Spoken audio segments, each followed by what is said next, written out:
Magandang araw po sa inyong lahat. Ako nga po pala si Renz Cabanayan. At sa video na ito, gusto kong ibahagi tungkol sa isang mahalagang bagay na dapat nating lahat matutunan at isabuhay. Ang compassion. Ano nga ba ang compassion? Paano natin ito napapakita sa kapwa at sa kalikasan?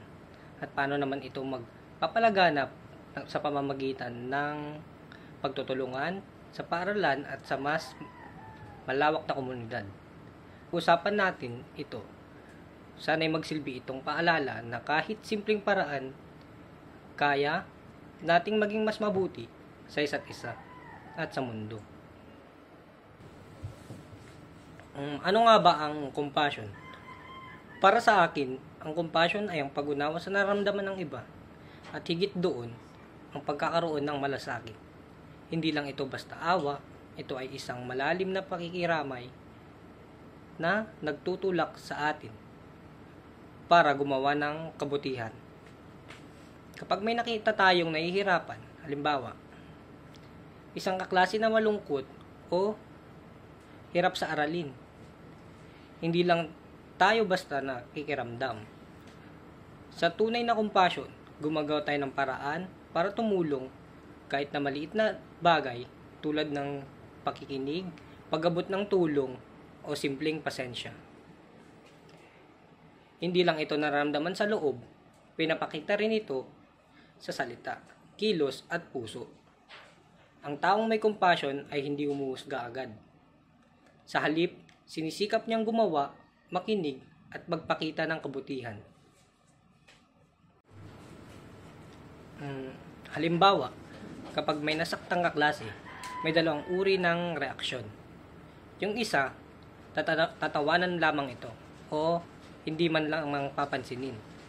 Pero ang taong may compassion, lalapitan, tatanungin kung okay lang siya at alokin ng tulong. Iyan ang pagkakaiba ng simpleng pakikiramdam sa tunay na malasakit. Paano pinapakita ang compassion sa kapwa at kalikasan? Sa kapwa, pinapakita natin ang compassion sa kapwa sa pamamagitan ng mga simpleng kilos ng kabutihan.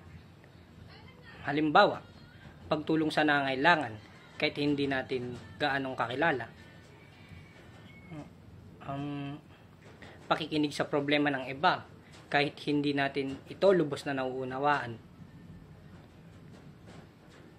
Pagpapakita ng respeto sa iba't ibang pananaw, paniniwala o kalagayan sa buhay.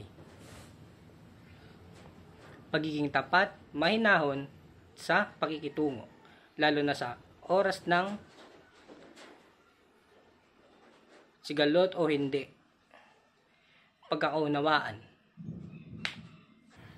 Sa eskwelahan, pwedeng magpakita ng compassion sa mga estudyanteng nahihirapan sa assignment, sa mga bagong estudyante na wala pang kilala, o sa mga taong tahimik at hindi nakikihalubilo. Sa kalikasan naman, ang compassion ay hindi lang para sa tao. Mahalaga rin ito para sa kalikasan. Ipinapakita ito sa hindi pagtapon ng mga basura sa maling lugar, pagtipid ng tubig at kuryente. Pag-iwas sa paninira ng mga halaman at hayop, pagtulong sa mga nasalanta ng sakuna tulad na lamang ng mga bagyo, baha o kaya lindol. Kahit simpleng bagay tulad ng pag-recycle, pagtanim ng halaman o paglalakad imbis na lamang ay mag-tricycle. Kung malapit lang naman, pagpapakita ng compassion sa kalikasan. Kung iniisip natin ang pagiging apekto ng ating kilos at hinaharap lalo sa mga sumusunod na henerasyon. Iyan ay isang uri ng malasakit na lumalagpas sa sarili. Sa simpleng salita, ang compassion ay ang pagtulong na may malasakit, hindi dahil may kapalit, kundi dahil tama itong gawin.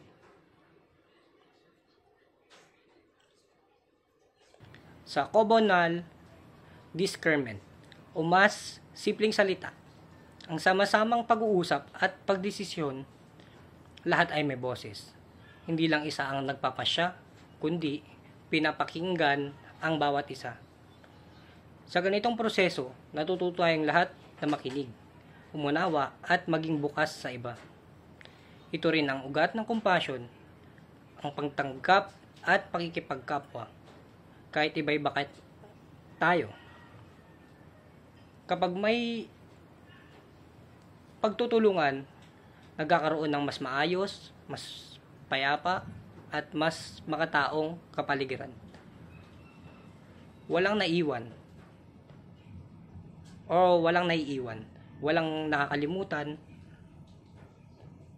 Halimbawa na lamang ng nagplano ang mga estudyante ng donasyon para sa nasalanta ng bagyo. O nagplano ang mga estudyante ng donasyon drive para sa nasalanta ng bagyo. Nakinig ang guro at prinsipal. Tumulong at naging katuwang. Lahat ay kumilos, nagtulungan para sa isang layunin. Dito natin makikita ang compassion ay hindi lang personal. Isa rin itong sama-samang pagkilos para sa kabutihan ng nakakarami.